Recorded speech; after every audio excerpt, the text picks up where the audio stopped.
계시록 3장 1절에서 6절 사대교회에 대해서 보도록 합니다. 계시록 3장 1절에서 6절입니다. 천천히 함께 하도록 하겠습니다. 사대교회의 사자에게 편지하라. 하나님의 7영과 7별을 가지신 이가 이르시되 내가 네 행위를 아노니 네가 살았다 하는 이름은 가졌으나 죽은 자로다.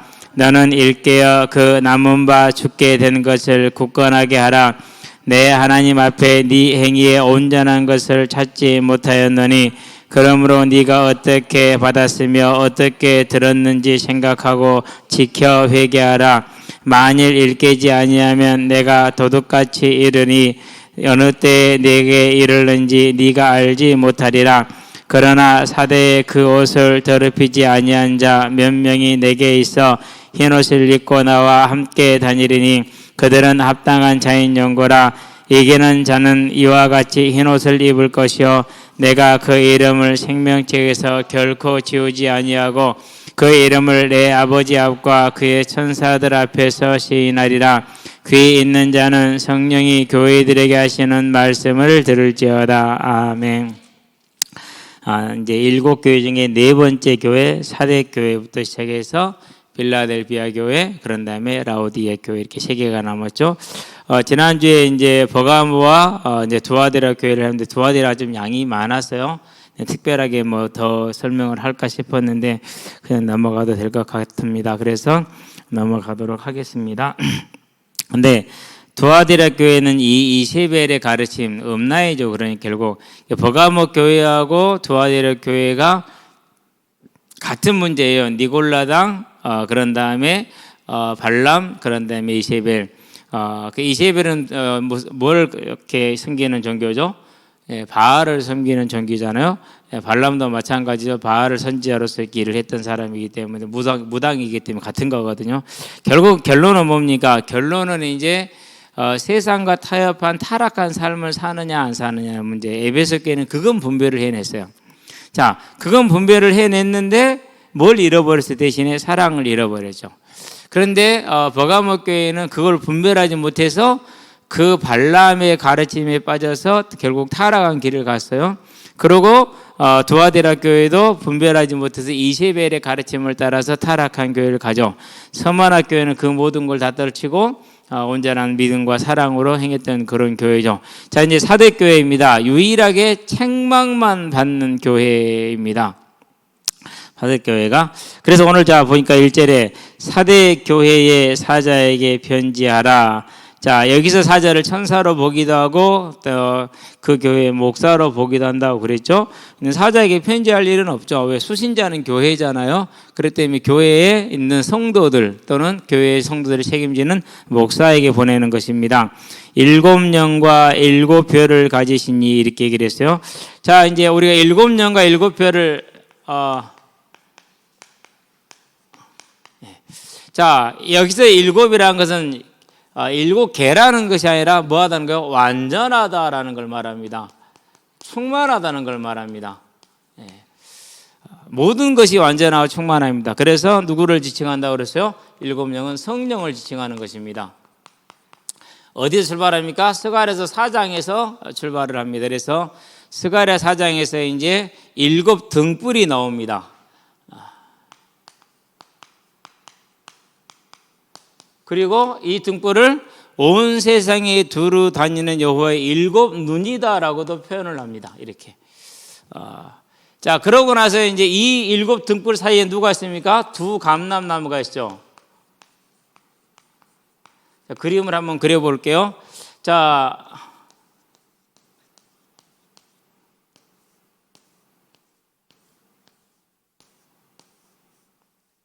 이렇게 지금 이제 성소에 있는 등불입니다, 이게. 그 사이에 이제 두 그루에 이제 감람나무가 이렇게 서 있는 겁니다. 제사장 스룹바벨과 여호수아와 또 이제 지도자 스룹바벨을 말합니다. 둘 중에 누가 제사장인지 정확하게 기억이 안 나는데 아마 여호수아가 제사장이었던 것 같아요. 네. 자, 그러는데 이렇게 두 사람이 서 있는데 이 두 사람을 통해서 지금 뭘 하십니까? 성전을 재건하십니다. 그런데 성전을 재건을 어떻게 포로에서 이제 70년 만에 돌아온 사람들이 뭐가 있어야 성전을 만들죠. 그냥 우리처럼 이런 교회 하나 세우는 게 아니거든요.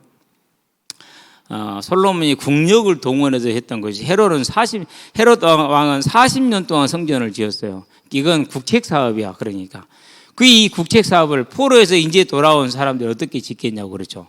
할 수가 없는 일이죠. 그럴 때 뭘 말합니까?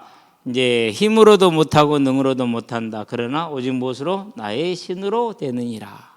성령께서 두 사람을 붙들므로 그들이 성전 재건을 이루게 될 거라는 것입니다. 이게 어마어마한 일을 실제로 이루었어요. 물론 규모는 많이 작아졌죠.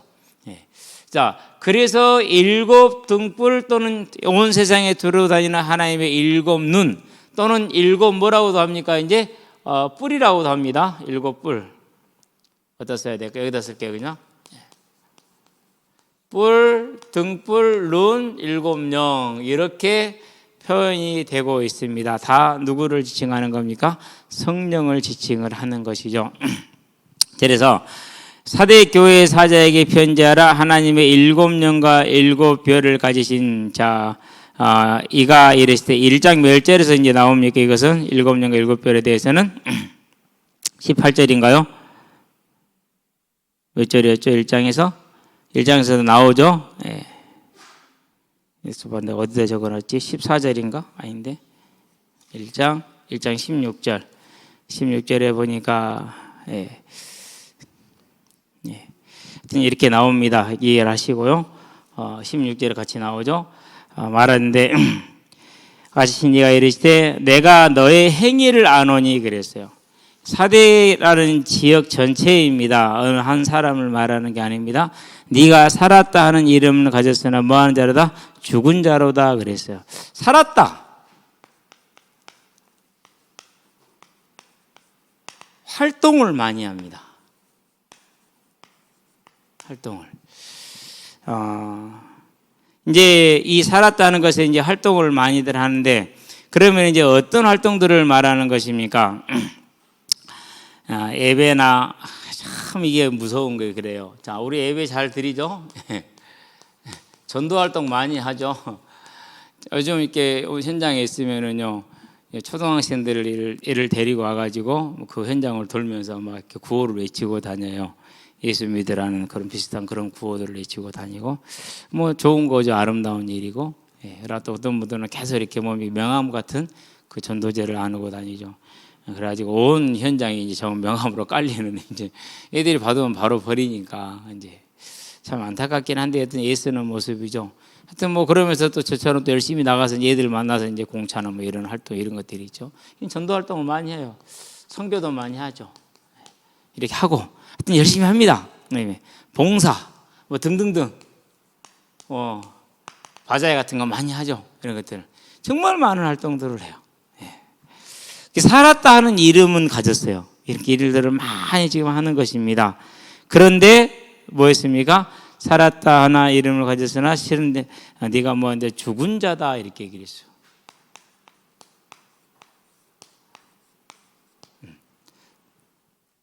어떤 모습을 보고 죽은 자라고 그랬을까요? 저는 이제 이런 걸 보면 참 마음이 이렇게 무겁거든요. 왜 무겁냐 하면은요, 이게 사람의 힘으로 되는 게 아니에요. 근데 분명히 사람이 구하면 되는 거예요. 또 우리가 성화라는 표현을 하죠. 거듭났다라고 말하거든요. 그러면은 무엇가 생기냐면 거듭나게 되면은요, 삶의 동인이 바뀝니다. 삶의 동인이. 많은 사람들은 내가 어떻게 먹고 살 것인가 라는 걸 고민하면서 그것이 유익하고 유리한 길을 쫓아가고 그것을 위해서 준비하고 살아가죠. 대부분 그렇게 살아야 돼요. 그렇거든요. 그런데 거듭난 사람은 어떻게 사냐면 그렇게 살지 않아요. 하나님이 나를 통해서 이루실 하나님의 일, 전도와 교회와 이걸 위해서 사는 것이죠. 다시 오리라는 그 언약을 성취를 위해서 삶의 동인이 바뀌어요. 진짜로 이게 바뀝니다. 그러면 뭐가 바뀝니까? 삶의 능력이 바뀝니다. 제가 항상 어른이건 누구건 항상 하는 얘기였습니다. wait, 기다려라. 삶의 동인이 하나님의 나라를 위한 것이라면은 분명히 그 사람의 능력은 하나님의 능력으로 변화됐습니다. 근데 하나님의 능력은 가장 키가 뭐냐? 기다리는 거예요. 서둘지 않는 거예요. 사울 왕이 사울이 3일 안에 오기로 했어요. 7일 안에 오기로 했어요. 안 왔어. 그러고 사울이 안 오니까 백성들은 흩어지기 시작을 해요. 겁나죠. 그래서 이제 자기가 대신해서 제사를 드리죠. 뭐 하지 못한 거예요? 기다리지 못한 거예요. 기다리면 뭐가 임하죠? 기다리면 능력이 임한다니까. 그렇죠, 이제. 자, 그러면 동인과 능력이 바뀌면 당연히 뭐가 바뀝니까? 당연히 방법이 바뀝니다. 네. 당연히 방법이 바뀌어요. 어제도 얘기했잖아요. 그 중국의 10연패를 저지한 그 10m 다이빙. 그 선수가 결선에 올라갔을 때는 순위가 8위였어요. 그러니까 1등을 할 수 있는 가능성은 99.9%가 없는 거예요. 근데 그 친구는 지금 3군데 골절이 돼 있는 상황이에요. 오른쪽 발목이. 그 고통을 참고 지금 하는 거예요. 그런 고통이 있는 상태에서 10m 다이빙을 10m에서 뛰어내려가지고 물속에 입수하면 그 충격이 얼마나 크죠?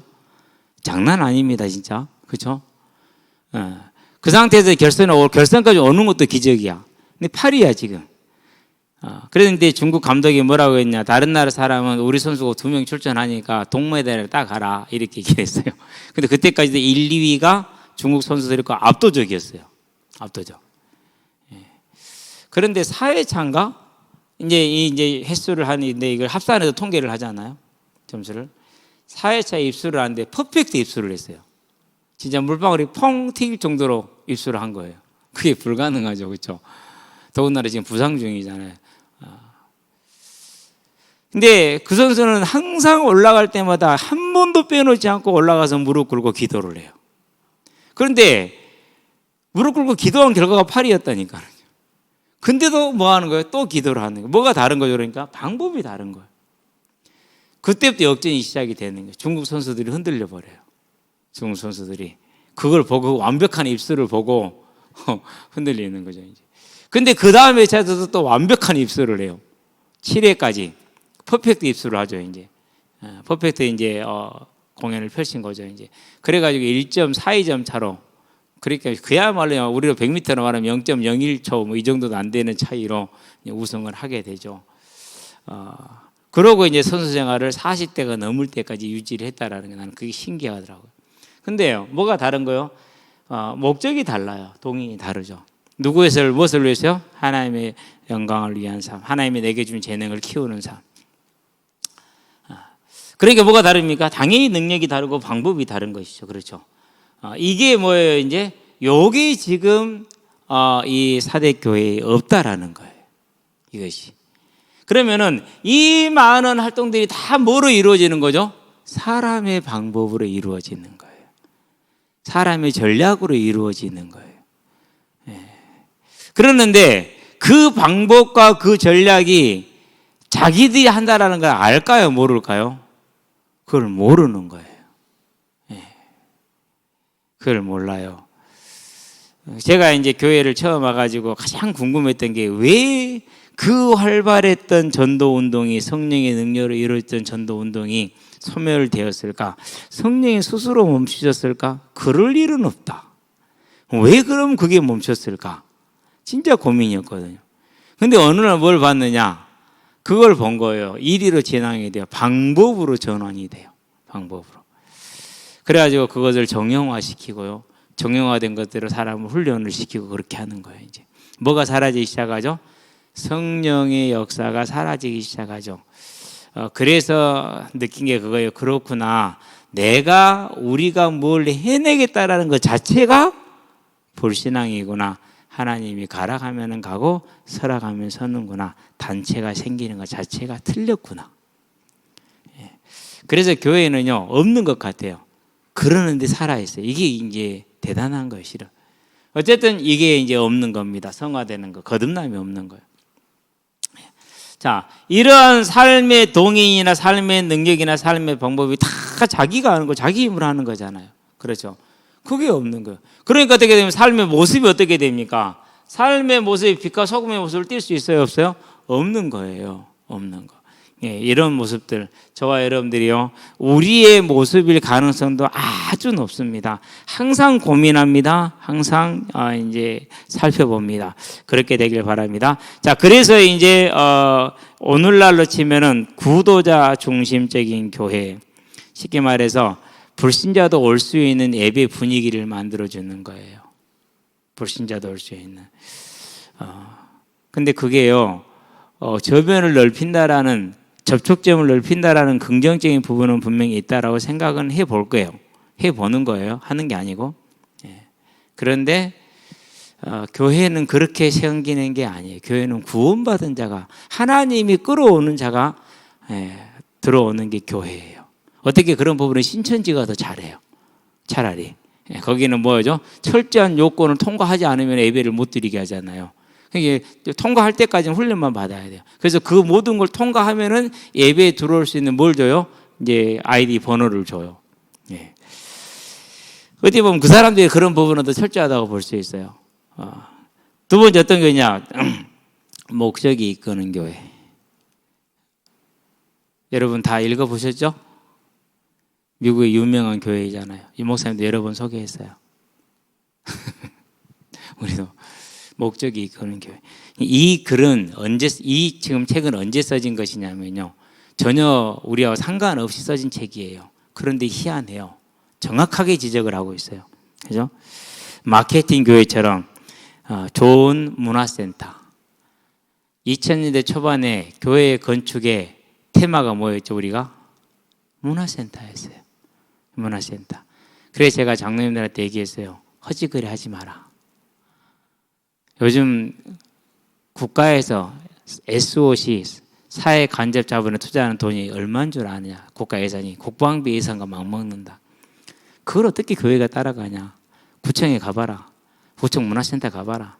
엄두가 안 난다.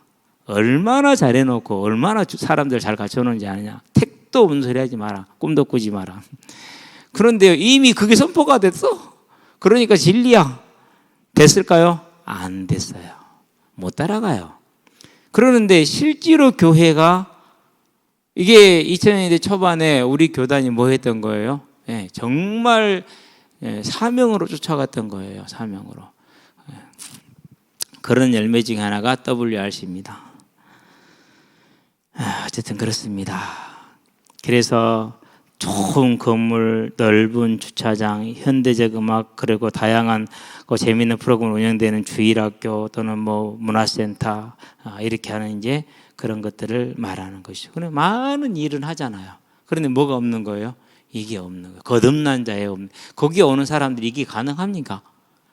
교회 사는 문화 프로그램에 참여하는 사람이 이게 가능합니까? 안 됩니다. 두 번째 2절 봅니다. 너는 일깨워 그 남은 바 죽게 된 것을 굳건하게 하라. 그렇게 했어요. 자, 그나마 아직 뭐가 있습니까? 아직 남은 게 있어.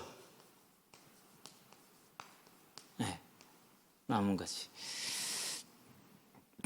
뭐가 남았을까요?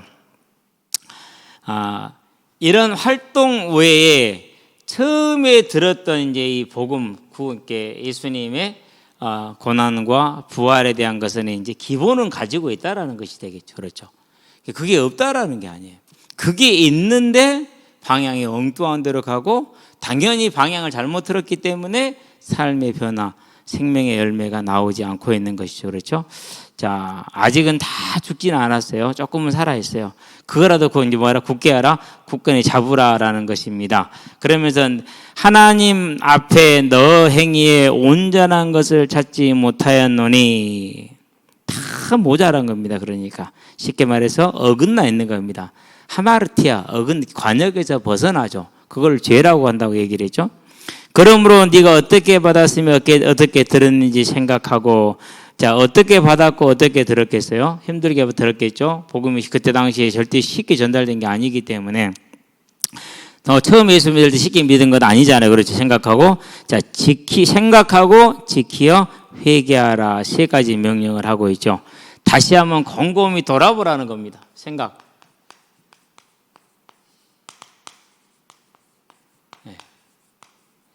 돌아보는 거죠. 그래서 항상 저도 거의 뭐 매번 하는 게 뭐냐, 내가 처음 예수를 만났었을 때 그때 항상 생각을 합니다. 내가 그때 처음 들었던 복음, 내가 왜 하나님을 찾았는지에 대한 이유, 하나님을 찾게 하셨는지. 자, 생각하고 그런 다음에 뭐라고 했습니까? 그다음에 지키라 그랬죠. 지키라는 건 뭘 말합니까? 이제 이러한 삶을 에서 벗어나서 새롭게 하는 거죠. 그것을 처음 받은 것을 뭐 하는 거죠? 다시금 원래의 자리로 돌려놓는 걸 말합니다. 그러면서 뭡니까? 항상 하는 거죠. 회개. 단번에 완전히 돌아서는 걸 말합니다. 단번에 완전히 돌아서는 회개하라 이렇게 얘기합니다.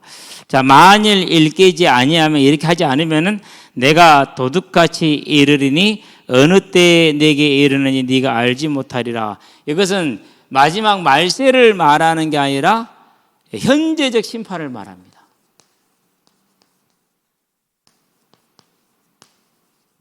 현재적 심판.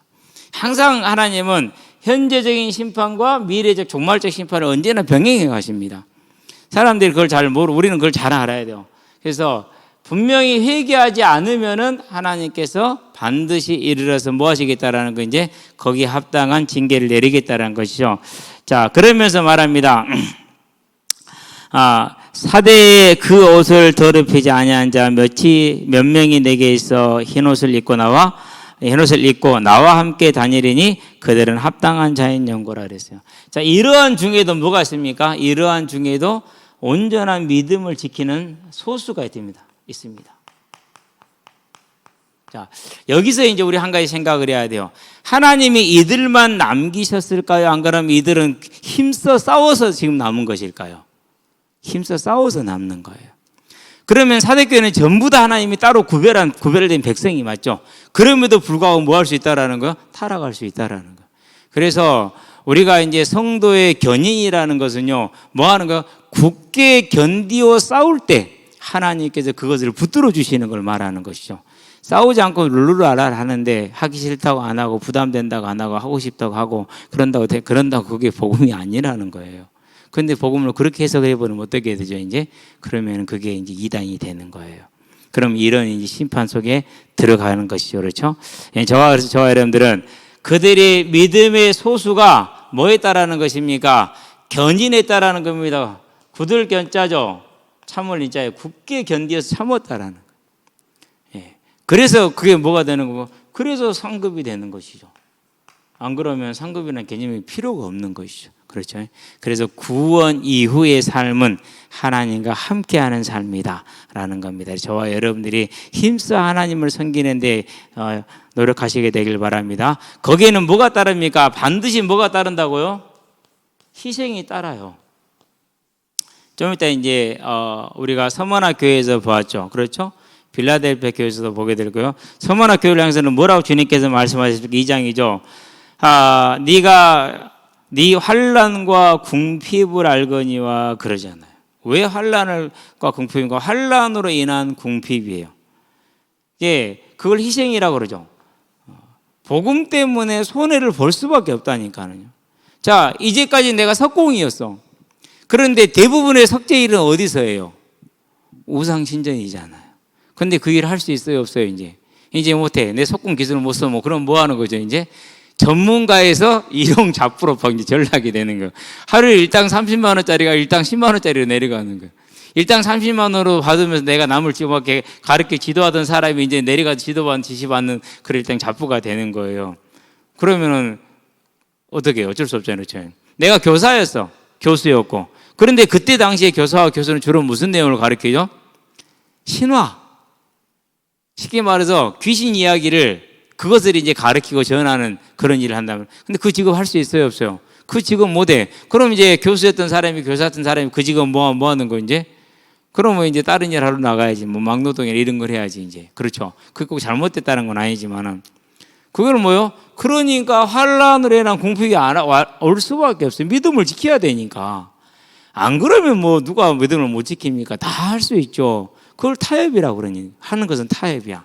근데 타협하지 않으니까 뭐가 오는 거예요? 환란을 인한 궁핍이 서머나 교회에 오는 거죠. 예. 어쩔 수 없습니다. 그것은. 그래서 제가 얘기하잖아요. 내가 직접 드린 것도 하나님께 드린 것이지만은 하나님이 인해서 포기된 것도 그것도 하나님께 드린 것이라는 거죠. 그걸 뭐로 받는다고? 다 나중에 상급이 되는 것이죠. 저와 여러분들은요, 이제 뭘 버리는 거예요? 사람의 생각과 사람의 방법이 아니라 오직 하나님의 주인되는 삶으로 변화되는 것이죠. 그걸 지금 어디에요? 사대교회에 지금 요구를 하고 있는 것이죠. 그렇죠? 예, 그런데 그렇게 했던 사람이 몇 사람이 있어요. 그럼 이 몇 사람으로 한번 봐보세요. 이 소수를.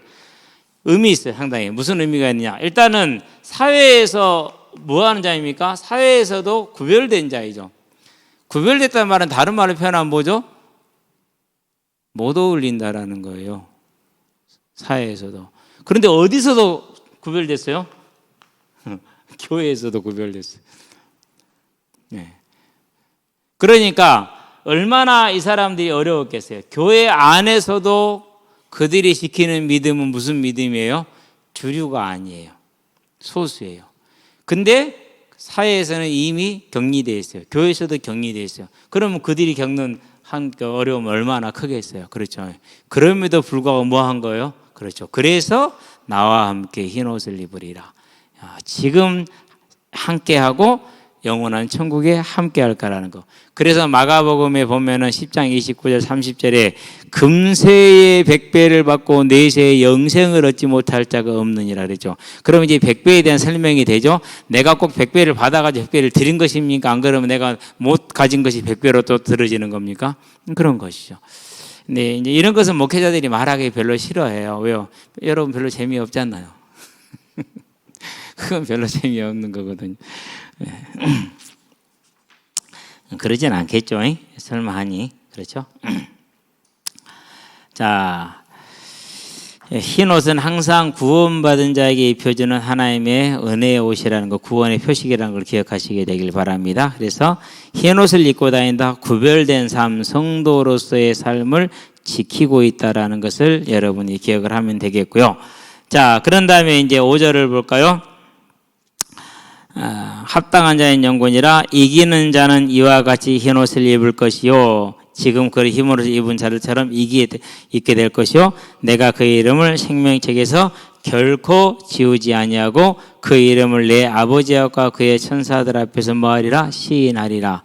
자, 마태복음 10장에서 뭐라고 말씀하시죠? 사람들 앞에서 나를 시인하면 나도 너희를 시인할 것이라고 33절인가요? 그렇게 얘기를 하지요. 예. 그러나 사람들 앞에 부인하면 나도 너희를 뭐하리라? 부인하리라 이렇게 얘기를 하지요. 그래서 밖에 나가서 식사를 하게 되면은 전에 지금 말고 이전에 교회에 있을 때 밖에 나가서 식사하면 목사라는 칭호를 안 써요. 사장님, 부장님 그러더라고요. 나는 목사님 그랬어요. 눈치 있어요, 없어요? 더럽게 눈치 없죠. 근데 나는 내가 목사지 밖에 나갔다고 내가 목사 아닌가요? 여기서도 목사고 저기서도 목사는 목사예요. 어디 가도 목사예요. 그냥 목사라고 해야지. 목사님을 목사님을 불러야지. 그래서 내가 잘리게 되는 가장 근원적인 이유들 중에 한 가지예요. 어디 가든지 나는 목사님 그랬어요. 근데 그분들은 사장님, 부장님 그러더라고. 나는 목사님이야. 참말로 분위기 깨져. 술맛 떨어지죠. 그런 것에 타협하면 안 돼요. 성직자가 그런 것에 타협해 버리면은 어떻게 이 험난한 세상에서 성도들을 바른 길로 끌고 갑니까? 못 갑니다. 모르겠어요. 저는 그렇게 생각해요. 그렇게 또 살고요. 5절 봅니다. 이기는 자는 이와 같이 흰 옷을 입을 것이요 내가 그 이름을 생명에서 결코 지우지 아니하고 그 이름을 내 아버지 앞에서 천사들 앞에서 뭐하리라? 시인하리라. 마태복음 10장 32절에 그렇게 약속을 하고 있지요. 저와 여러분들 이 사실을 분명히 기억하시게 되길 바랍니다. 자, 빌라델피아 교회입니다. 칭찬만 들은 서머나와 빌라델피아 교회 두 교회죠. 자, 여러분 이 교회의 뭐 지리적인 특성이라든가 산업이라든가 관습이라 이런 것은 오늘 어떻게 카페에 올려놨으니까 참고하시면 되겠고요. 교회의 개척은 정확히 알려진 바가 없다라고 되어 있죠. 자, 그러면서 봅니다. 빌라델피아 교회의 사자에게 편지하라. 거룩하고 진실하사 다윗의 열쇠를 가지신 이 곧 열면 닫을 사람이 없고 닫으면 열 사람이 없는 그가 이르시되 1장 18절에 다윗의 열쇠 이게 나오죠. 이제 진실하시는 이것이 그걸 그대로 사용했습니다. 그런데 여기서 이제 다윗의 열쇠는 이사야서에 나오는 22장 22절에 나오는 이사야서 22장 22절에 엘리야김을 다윗의 집에 뭐로 세우냐면요, 그런 열쇠를 가진 자를 세우는 그런 장면을 얘기를 하는 것입니다. 자, 거기에서 다윗의 열쇠라는 것이 처음 나와요. 자, 그러면 여기서 다윗의 열쇠는 무엇입니까? 네. 마태복음에서 이렇게 얘기를 하죠. 16장 19절에서 열면은 하늘에서 땅에서 메고 열 수 있는 그런 먼저 기도를 지금 말하는 것입니다. 그 이름을 말합니다. 이름의 권세로 인해서 주어지는 기도의 이제 응답을 얘기를 하는 것이죠. 그런데 더 근원적인 뜻이 있어요. 더 근원적인 뜻이 무엇이죠? 구원에 대한 거예요.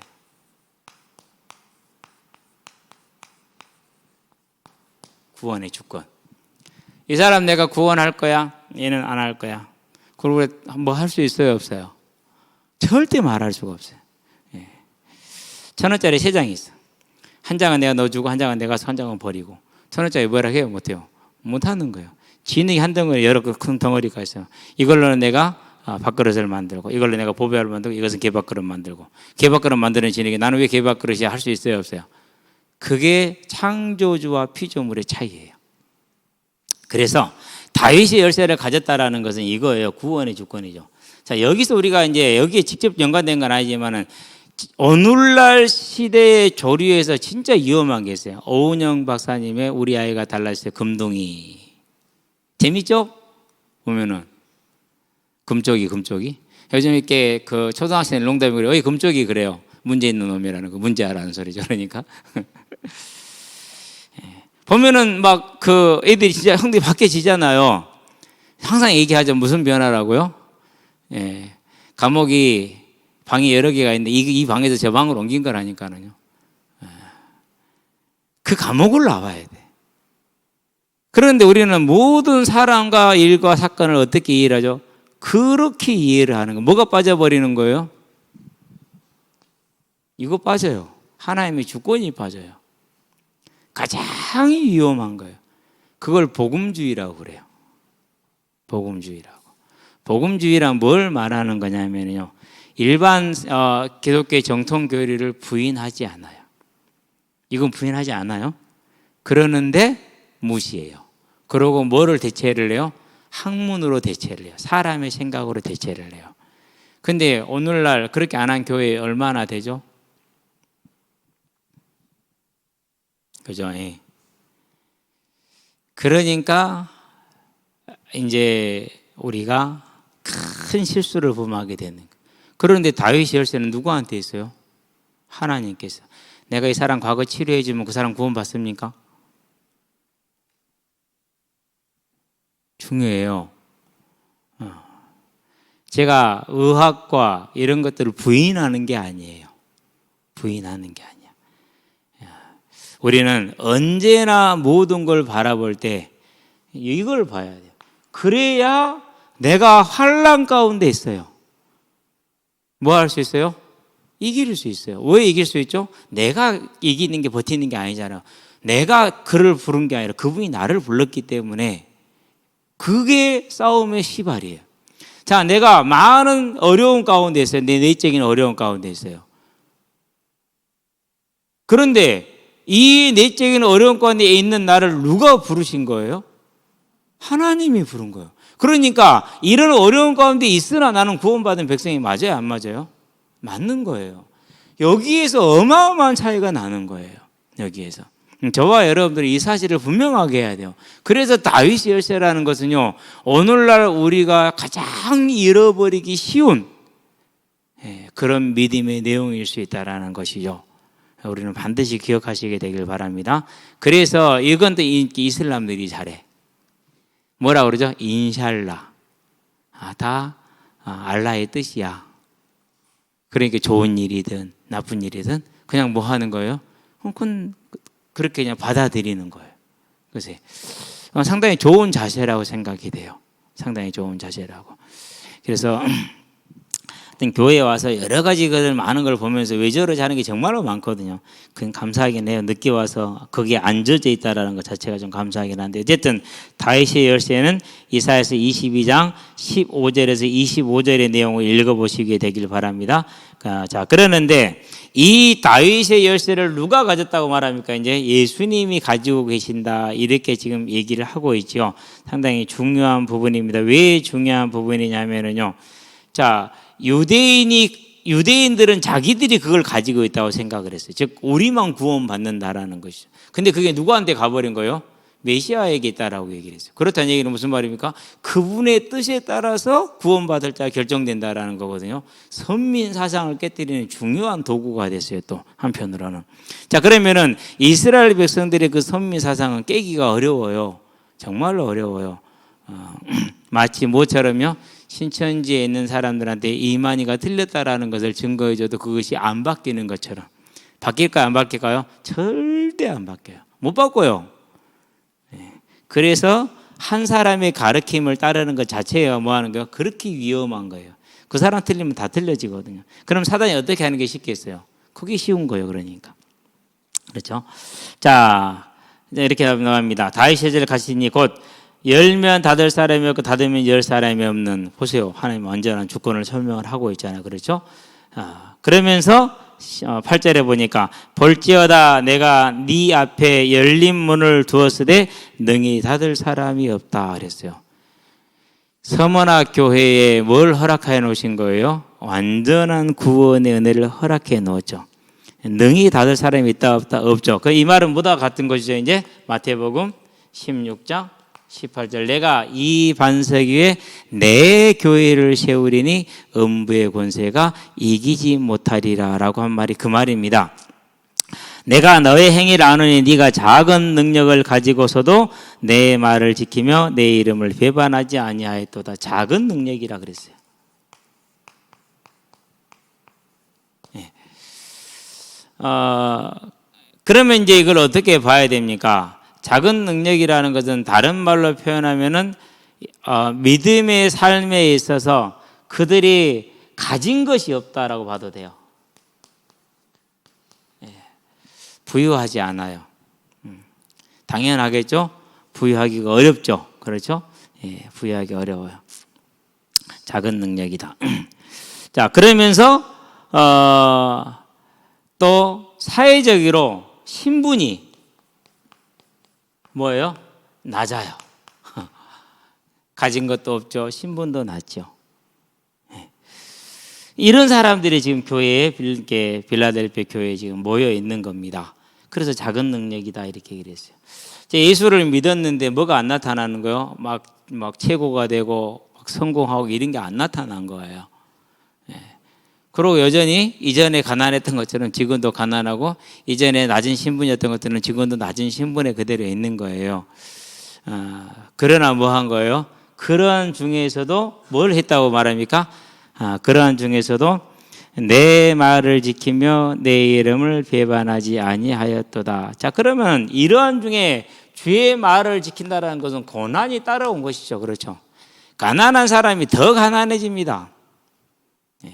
우리는 이렇게 믿음을 잘못 정의하고 있을 수가 많아요. 물론 이제 또 하나님이 채워줄 수도 있어요. 다 어느 정도 다 됩니다.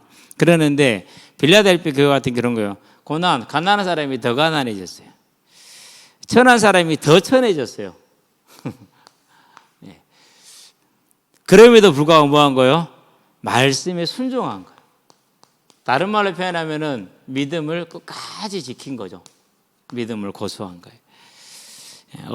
쉽지는 않을 겁니다. 자, 그러면은 그렇게 되면 뭐가 필요하지? 이 믿음에는 가장 지금 필요한 게 뭐가 되죠?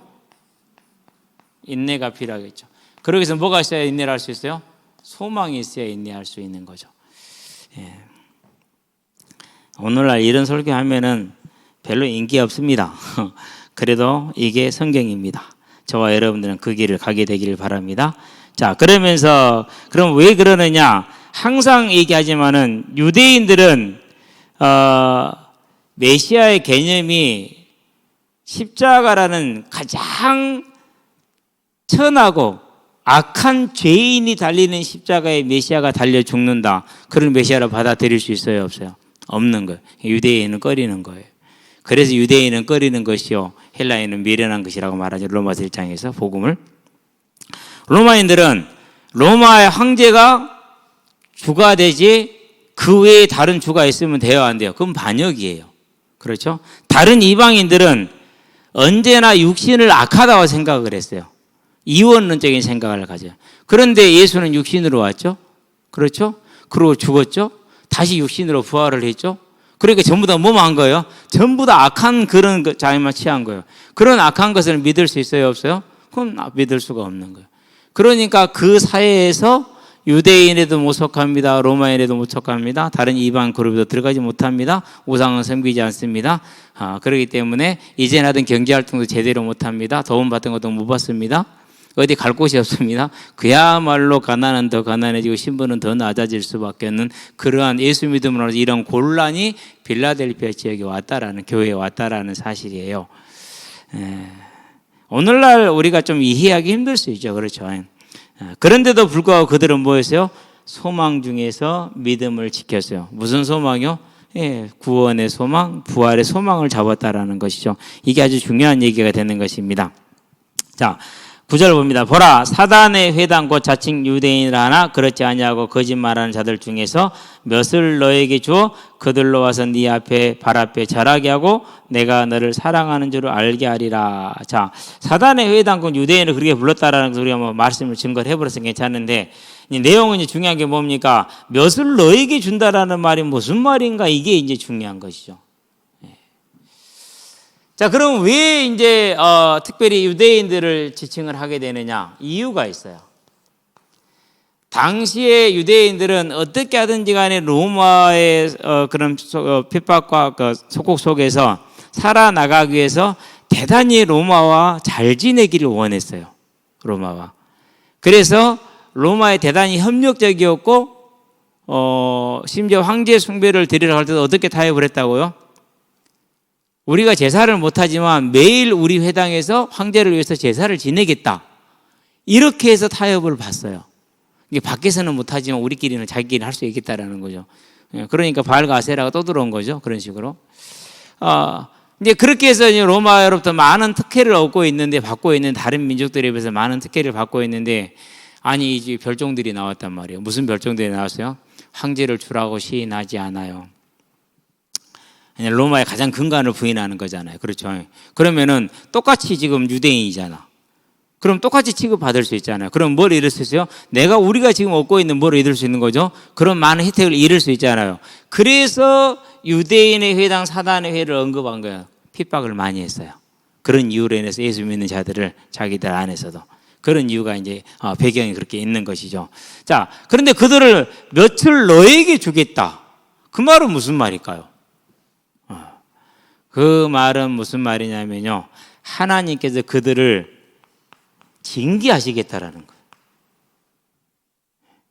두 가지 해석을 합니다. 하나는 유대인들 중에 회심해서 돌아오는 사람이 있을 것이다라는 얘기를 합니다. 그렇게 해석하는 견해가 하나 있어요. 그러나 대다수의 견해는 하나님이 그들의 이 핍박 행위에 대해서 합당한 징계를 내리셔서 그 징계가 이들의 핍박으로 인한 것임을 알게 하여서 무릎을 꿇게 하겠다라는, 그렇게 해석을 합니다. 왜요? 지금 무슨 얘기를 하고 있죠? 핍박으로 인한 환난과 고난 가운데 있는 빌라델피아 교회를 말하잖아요. 그래서 그 핍박하는 자들을 뭐 하겠다라는 거죠? 하나님이 친히 징계하심으로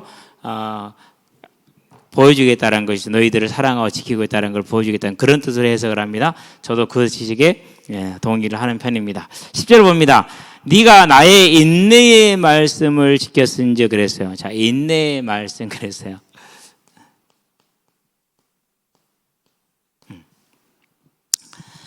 많은 사람들이 이제 우리가 예수를 믿고 나면은 이제 두 가지로 생각을 해요. 구원 온전하게 성화가 즉 이루어지지 않으면은 헷갈려해요. 근데 성화가 이루어지잖아요. 즉 성령이 내주를 하게 되잖아요. 그러면은 이건 너무 자연스러운 것이 돼요. 항상 뭐라고요? 기다리자라는 것이죠. 저도 맨날 기다리는데요. 매일 현장 가잖아요. 그럼 매일 하나님 역사를 일으킵니까? 뭐 아이들이 나를 만나면서 날마다 변화됩니까? 막 주는 그리스도처럼 고백하면서 나와서 막 합니까? 그런 거 없어요. 뭐 해야 돼요? 기다리는 거예요. 기다리는 거예요. 예. 어제 얘기했잖아요. 어떤 녀석이 분명히 아버지랑 재밌게 놀았고 아빠가 가면서 다음에 올 때는 저 운동화 신고 오겠습니다라고 가셨거든요. 그냥 올 줄 알았어. 시간 되면 아마 그럴 줄 알았는데 목요일 날 안 나와. 수요일 날 왔던 분이. 그래서 어디 왔는데 보니까 풀이 확 죽어서요. 크로스 신고 밖에서 이렇게 벤치에 앉아 들어오지도 않아요. 그러다 내가 이제 말을 한참 한 3, 40분 지켜보고 있다 놔두고 있다가 나중에 말을 걸었거든요. 그러니까 안 들어오더라고요. 얼굴 보니까 어디 아파요? 했더니 아니요. 마음이 아파요. 제가 그 아이를 다시 보는 계기가 됐어요. 아이가 괜찮은 아이구나. 괜찮은 집에서 자라고 있구나 하는 생각이 들더라고요. 싸웠어? 예. 누구하고 싸웠어? 그건 말하기 곤란하고요. 보통 우리 그렇게 하나요? 아니잖아요. 있잖아요. 저 새끼가요. 그래갖고 이렇게 바로 나오잖아요. 그렇죠? 근데 그건 말하기 곤란하대. 얘 봐라. 이거 쉽지 않거든요. 초등학교 5학년이 그렇게 한다는 게 정말로 쉽지 않아요. 그래서 제가 이제 머리를 쫙 굴려봤어요. 분명히 여기 모였던 그룹 중에 있었을 것이고 얘하고 싸울 만한 아이는 그래요. 걔밖에 없겠다 싶더라고요. 운동도 잘해. 자신감도 넘쳐. 대박 노릇 하는 애가 하나 있어요. 그래서 땡땡이가 싸웠어? 어떻게 알아요? 그러더라고. 걔밖에 싸울 사람이 없겠는데? 왜 싸웠어? 그건 말 못해요. 또 말 못한대. 근데 이렇게 두고 기다렸어. 이제 애들이 이제 나한테 빠지래. 목사님 있으면 안 된다, 빠지래. 어쩔 수 없이 빠졌어. 더 땀을 띄고 싶은데. 옆에 와서 앉더라고. 그래서 앉았더니 그때 다시 물어봤어요. 왜 그랬어? 그랬더니 이제 얘기를 하는 거예요. 간접적으로 얘를 놓고 드립을 친 거예요. 그러니까 여기서는 충분히 이제 자기라는 것이 이제 확인이 된 거예요. 여러 경로를 통해서. 근데 A는 이제 뭐 할 수 있는 거죠? 또 이제 빠져나갈 구멍이 있는 거죠. 그렇게 이제 둘이 다툰 거죠. 이제 그랬구나. 그러고 이제 잘 그냥 들어줬어요. 뭐 해야 돼요? 기다려야지. 좀 더 기다리는 거. 때가 올 때까지는. 저와 여러분 항상 그래요. 그래서 뭐라 그러는 거 로마서에서 5장에서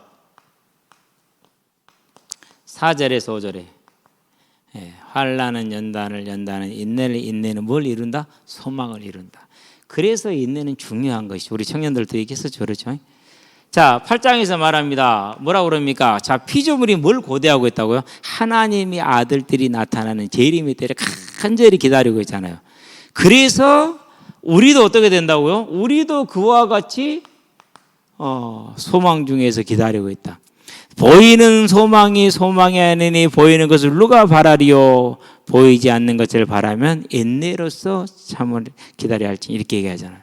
그러니까 하나님의 말씀을 따르는 저와 여러분들은 반드시 뭐가 필요합니까? 그렇죠. 이게 필요한 것이죠. 그렇죠. 근데 솔직히 우리는 이 인내는 우리는 잘 안 해. 주님이 빨리 오기를 기다리는 게 인내거든요, 실은요. 근데 우리는 천천히 오셔도 되죠. 예. 근데 여기 좀 바뀌었어요. 뭐가 좀 바뀌었냐면요. 여러분, 아담에게 들어보고 싶지 않나요? 이야기. 그죠? 아벨에게 이야기 들어보고 싶지 않나요? 이제 그런 궁금이 생겼어요. 어마어마하겠다. 우리가 없던 시대에 전혀 다른 대륙에서 주를 만났던 그 모든 사람들의 주를 향한 간증을 내가 듣고 알게 될 때 그 기쁨과 그 은혜가 이 땅에 그 지금 무엇보다도 이 땅에 영원히 있는 것보다 그게 크구나라는 게 지금은 이제 그게 와 닿아요. 그래서 천국이 이 땅보다 낫다라는 것이 보여요. 예. 그래서 이번 주에 말씀을 준비할 이제 첫 번째 곡인데요. 그 곡을 이제 생키라는 그 찬양 사역자가 자기 자서전에 그런 얘기를 했어요. 지나가던 상인이 집회에서 그 찬양을 들은 거예요. 너무 찬양이 좋아서 들어와서 물론 믿는 사람인데요. 다시 한번 회개하고 그리고 이제 거듭나면서 그 찬양을 매일 부르고 다닌 거예요. 아침에 딱 출근을 했어요. 아내가 잘 갔다 와요. 그러니까 내가 지금 죽게로 가니 큰 소리로 부르고 찬양하고 나갔어요. 그거 진짜 얼마 안 돼서 왔어요. 어떻게 왔을까요? 죽어서 왔어요. 뒤로 넘어져가지고 내진탕으로 죽었어요. 그러면서 근데 그날 부르고 나간 찬양이 뭐야? 내가 지금 죽게 나. 내가 좀 그렇게 그 찬양 있잖아요. 그거 그걸 부르면서 간 거지. 그래서 아내가 슬펐지만 또 한편 위로를 받아서 남편이 부른 찬양대로 주님께 돌아갔구나. 그런 이제 것이죠. 자, 그러면은 그런 중에서 우리가 바라는 게 뭐라는 건 그렇게 이 인내라는 것은 주님이 빨리 오고 주께 돌아가는 걸 바라는 그 인내죠. 그렇죠? 우리가 잘 모르는 인내입니다. 얼마나 빌라델피아 교회 성도들이 큰 수준에 있었는지를 우리가 알 수 있죠. 큰 은혜 가운데 있었다라는 것이죠. 그렇죠? 자, 인내의 말씀을 지켰으니 내가 또한 너를 지켜 시험의 때를 면하게 하라. 이것도 진짜 어려운 말이에요.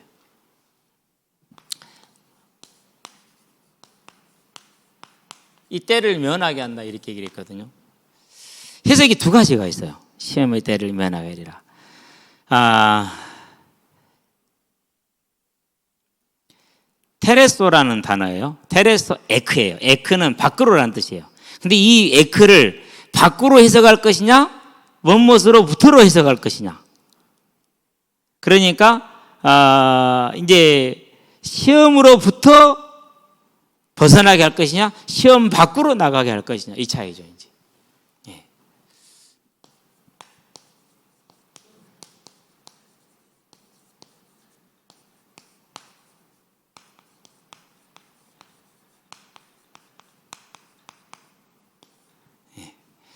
자, 시험 밖으로라는 것은 환난에서 건져주는 걸 말해요. 환난에서 건져주는 것은. 예. 그런 해석이 되어져. 시험 밖으로다 그렇게 하게 되면은 현재적인 고통에서 보호받게 될 것을 말해주는 것인데, 자, 시험으로부터는 시험 자체에서 제외되는 거예요. 아예 대상 자체가 아닌 거야. 대상 자체가. 그런데 여기서 우리가 이제 그러면은 뭔가를 A들을 이전에 했던 모델들을 한번 가져와 보면 되죠. 10가지 재앙. 이 10가지에서 이스라엘은 아예 제외됐던 것들이 있고 함께 겪었던 것들이 있어요. 질병 임하지 않았어요. 그렇죠?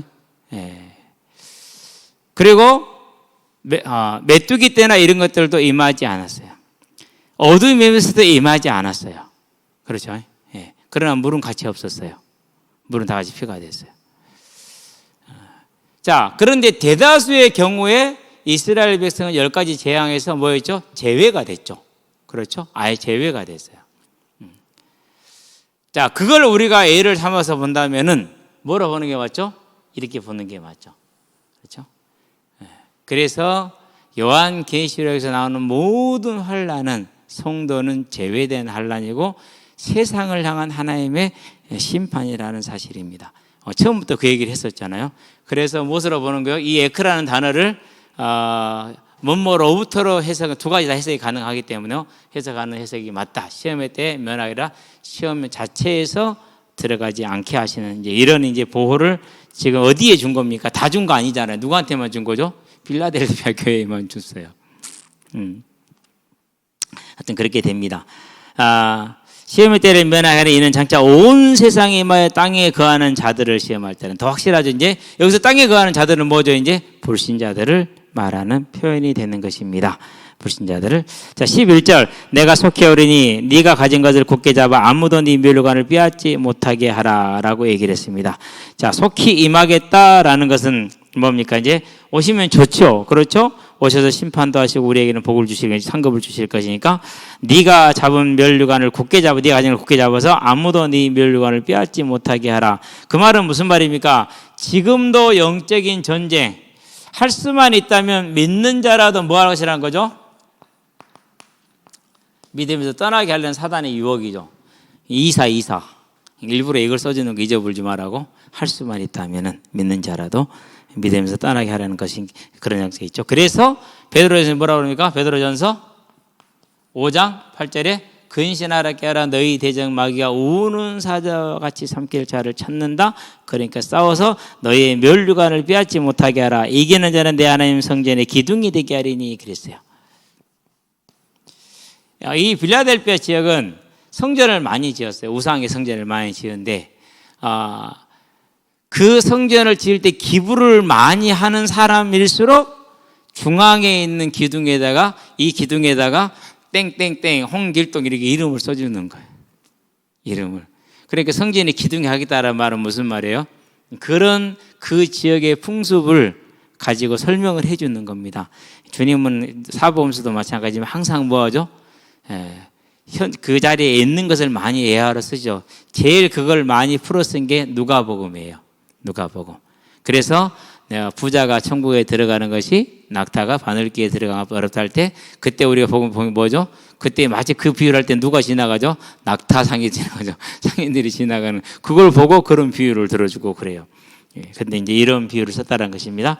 자, 그가 결코 다시 나가지 아니하리라. 기둥 빼면 건물 무너지잖아요. 나갈 일이 없죠. 그러니까 내가 하나님의 이름과 하나님의 성 곧 하늘에서 내 하나님께 내려오는 새 예루살렘 이름과 나의 새 이름을 그 위에 기록하리라 그랬어요. 전 새로운 단어들이 나왔죠. 그렇죠? 자, 하나님의 이름. 이 말은 무슨 말이냐? 빌라델피아 성도들이 누구에게 기록됐다는 거야? 하나님의 자녀에게 기록됐다라는 거야. 그래서 아버지 가족 등본을 띄면 다 누가 나와요? 자녀들이 쭈루루 다 나오죠. 그렇게 되는 것을 그런 예를 생각하면 됩니다. 새 예루살렘의 이름 시민권이 주어집니다. 새 예루살렘 시민권이 주어지는 것을 말하는 것입니다. 새 예루살렘의 이름이라는 것. 새 예루살렘은 뭐죠? 구원받은 성도의 집합체를 말한다고 그랬죠. 그러니까 새 예루살렘 이름이라는 것은 구원받은 자의 새로운 이름을 주어지는 걸 말합니다. 그러면서 또 뭐가 나옵니까? 하나 더 나오죠. 이제 그렇죠. 나의 새 이름을 그랬어요. 예수님을 우리가 알지 못하는 새 이름이 있는가 봐요. 19장을 볼까요? 12절에 보면은요, 그게 나와요. 자, 계시록 19장 12절에 보면은 그 눈은 불꽃 같고 그 머리에는 많은 관들이 있고 또 이름 쓴 것 하나가 있으되 자기밖에는 아는 자가 없고. 예수님 이름이 또 있어. 우리가 알지 못하는 이름이야. 그러니까 성경을 우리가 다 안다고 하면 그것 자체가 거짓말이야 지금. 우리가 아는 게 이렇게 제한적이라는 것이죠. 귀 있는 자는 성령이 교회들이 하시는 말씀을 들을지어다. 오늘 여기까지 해야겠네. 라우디아 교회 하려고 그랬는데 실은 라우디아 교회는 별로 은혜된 게 없거든요. 맨당 욕만 꼬중만 들어가지고. 자, 기도합시다. 살아계신 아버지 하나님, 서만화 교회와 사대교회와 그리고 빌라델피아 교회를 통해서 우리가 나가야 될 믿음의 방향을 다시 한번 확인하게 하시니 감사를 드립니다. 우리가 사대교회 같은 그런 허물이 있을 수 있으며 또한 아버지 하나님을 사랑하되 온전히 하지 못하는 여러 가지가 있을 수 있으나 우리는 빌라델피아 교회가 하나님께 충성했던 것처럼 서만화 교회가 하나님을 사랑했던 것처럼 그와 같은 교회로 되기를 원하오니 하나님 우리를 언제나 은혜와 긍휼을 베풀어 주셔서 깨닫는 마음을 주시되 듣는 귀와 보는 눈을 열어주셔서 우리가 참으로 말씀을 따라 순종해가는 아름다운 삶이 되어지므로 하나님께 칭찬을 듣는 자가 되어서 서만화 교회처럼 빌라델피아 교회처럼 온전히 하나님의 자녀로서 천국에 온전히 들어가는 큰 귀한 상급을 누리는 삶으로 설 수 있도록 우리 대학 청년들에게 은혜의 은혜를 도와주시기를 그리스도신 예수의 이름으로 기도합니다. 아멘. 이제는 우리 예수 그리스도의 십자가 대속의 은혜와 독생자 예수를 죄인을 아끼지 않고 내어주신 하나님 아버지의 무한하신 사랑과 지금도 죄인을 생명과 의와 영화의 길로 인도하시는 성령의 내주교통 역사하심이 오직 하나님을 사랑하고 하나님께 받은 것을 온전히 지켜서 서머나 교회같이 빌라델피아 교회같이 하나님 앞에 칭찬 듣는 자로 서서 이 땅에 복된 삶을 살고 하늘의 영원한 상급을 누리게 될 우리 모든 대학 청년들과 함께하는 모든 이들의 심령 위에 지금으로부터 영원토록 함께 계실지어다. 아멘.